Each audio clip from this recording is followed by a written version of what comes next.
শরীয়তপুর নড়িয়া উপজেলার কীর্তিনাশা নদীর উপরে নির্মিত ভাষা সৈনিক গোলাম মাওলা সেতুর পাশে ফুটওভার ব্রিজের পিলারে বালখেটের ধাক্কা। পিলার ভেঙে ব্রিজের গার্ডার ধসে পড়ে। ধাক্কা দেওয়া বালু ভর্তি বালখেটের উপর ডুবে যায় বালখেট। নদীতে ঝাঁপ দিয়ে প্রাণ বাঁচায় বালখেটের কর্মকর্তারা।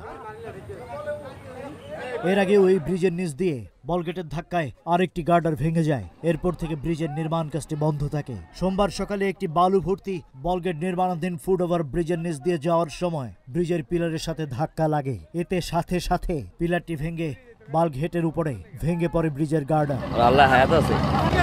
চলমান বালঘেট গার্ডার নিয়ে একটু সামনে গিয়ে নদীতে ডুবে যায়। এই সময় বালঘেটটিতে থাকা কর্মচারীরা নদীতে ঝাঁপ দিয়ে প্রাণ বাঁচায়। অল্পের জন্য বেঁচে যান খেয়া পারাপাড়ের ট্রলারের যাত্রীরা। কোনো হতাহতের ঘটনা না ঘটলেও আতঙ্কিত হন স্থানীয় মানুষ।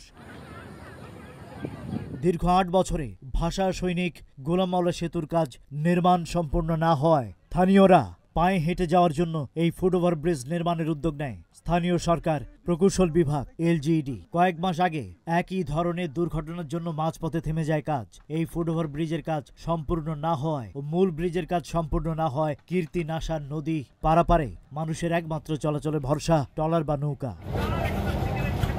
শরীয়তপুর প্রতিনিধি মফিজুর রহমান রিপনের পাঠানো তথ্যচিত্রে ডেস্ক রিপোর্ট।